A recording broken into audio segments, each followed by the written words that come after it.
राधे राधे बंधुओं, बहुत स्वागत है आपका हमारे डिजिटल प्लेटफॉर्म स्तुति पर।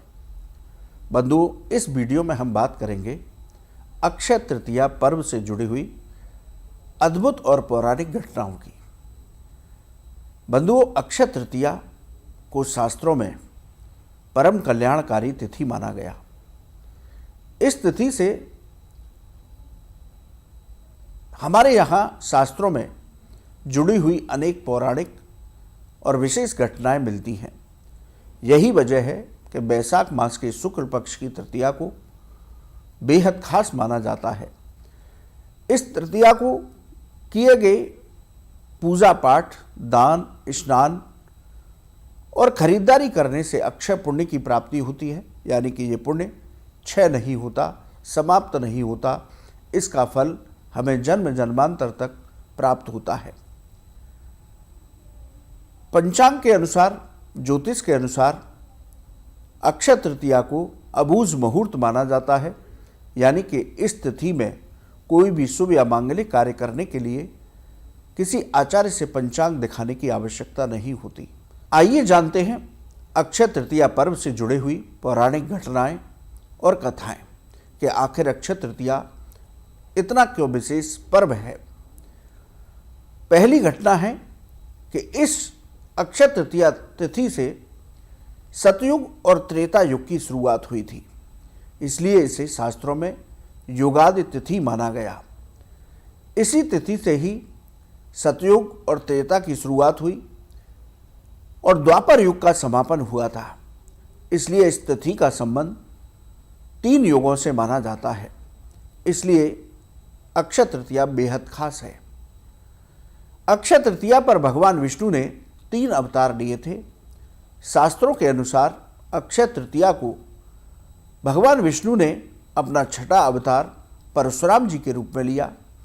इसके साथ ही विष्णु जी ने नर नारायण और हयग्रीव अवतार भी लिया। इसलिए इस दिन भगवान के साथ, विष्णु जी के साथ परशुराम जी, नर नारायण और हयग्रीव स्वरूप की भी पूजा करनी चाहिए। बंधुओं, महाभारत से भी अक्षय तृतीया का विशेष संबंध है। शास्त्र कहते हैं कि अक्षय तृतीया के दिन महाभारत युद्ध का समापन हुआ था। इसके साथ ही भगवान वेद व्यास और भगवान गणेश जी ने अक्षय तृतीया से ही महाभारत ग्रंथ का लेखन शुरू किया था।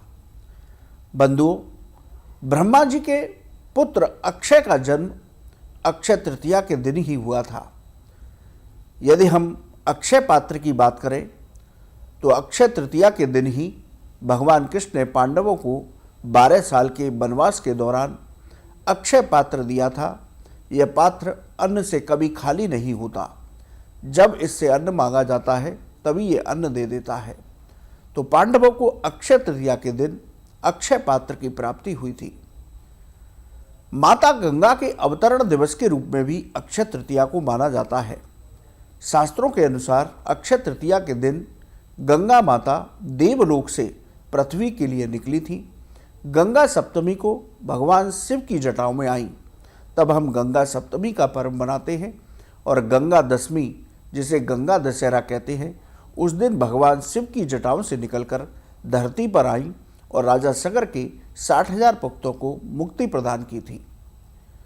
तो बंधुओं, अक्षय तृतीया का संबंध माता गंगा से भी माना जाता है। अक्षय तृतीया का संबंध कुबेर जी से भी है। शास्त्र कहते हैं कि अक्षय तृतीया के दिन भगवान शिव ने कुबेर जी की तपस्या से प्रसन्न होकर उन्हें देवताओं का कोषाध्यक्ष नियुक्त किया था। माता लक्ष्मी के धन कोष का ध्यान भी कुबेर जी रखते हैं।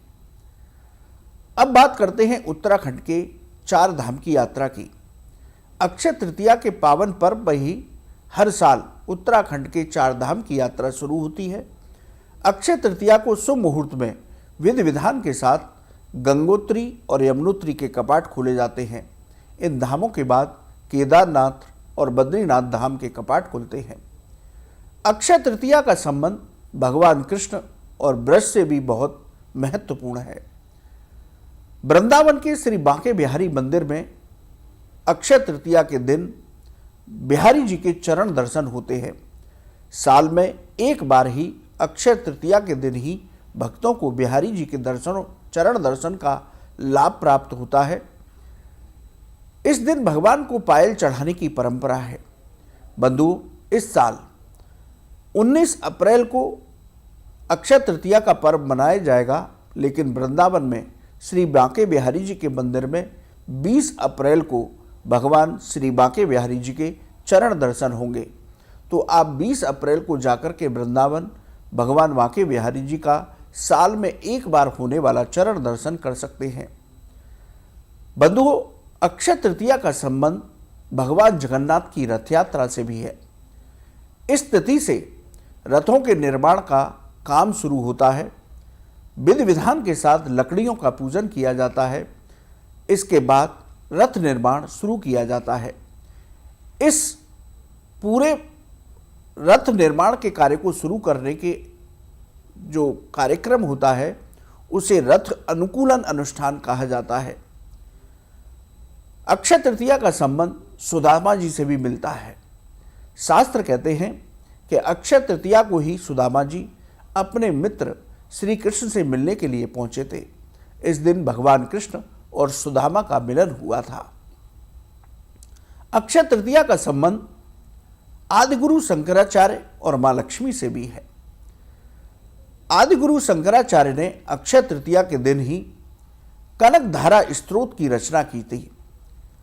यह स्तोत्र मां लक्ष्मी को समर्पित माना जाता है। अक्षय तृतीया के दिन माता लक्ष्मी की पूजा करके इस स्तोत्र का पाठ करने से साधक के जीवन में कभी धन की कमी नहीं रहती। मां लक्ष्मी की कृपा सदा बरसती रहती है। कनकधारा, कनक माने सोना, जो लोग इसका नियमित पाठ करते हैं उनके जीवन में, उनके घर में सोने की बारिश होने लगती है। ऐसा इस कनकधारा स्तोत्र का फल है। बंधुओं, सनातन धर्म ही नहीं, जैन धर्म से भी अक्षय तृतीया का संबंध है।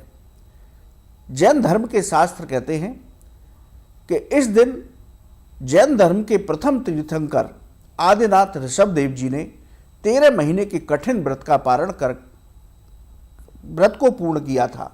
गन्ने का रस पी करके इस व्रत का पारण किया था। इसलिए जैन धर्म के अनुयायी भी अक्षय तृतीया के पर्व को विशेष रूप से मनाते हैं। ऋषभदेव जी भगवान विष्णु का अवतार माने जाते हैं। तो बंधुओं, अक्षय तृतीया की तिथि से इतनी सारी पौराणिक घटनाएं जुड़ी हुई हैं। इसलिए अक्षय तृतीया अबूझ मुहूर्त है। अक्षय तृतीया की शास्त्रों में इतनी महिमा है। शास्त्र कहते हैं अक्षय तृतीया के दिन स्नान, दान, पूजा पाठ करने से साधक को अक्षय पुण्य प्राप्त होता है। भगवान विष्णु की कृपा से उसके जीवन के सभी मनोकामनाएं पूरी होती हैं और अंत समय पर भगवान के वैकुंठ लोक में स्थान प्राप्त होता है। तो अक्षय तृतीया परम कल्याणकारी तिथि है। बंधुओं, आपको ये वीडियो कैसा लगा आप कमेंट बॉक्स में लिखें। राधे राधे। इस वीडियो में दी गई जानकारी केवल पौराणिक मान्यताओं, धार्मिक विश्वासों और ज्योतिषीय तथ्यों पर आधारित है। स्तुति इनकी पुष्टि नहीं करता। किसी भी उपाय को अपनाने से पहले संबंधित विशेषज्ञ से सलाह जरूर लें।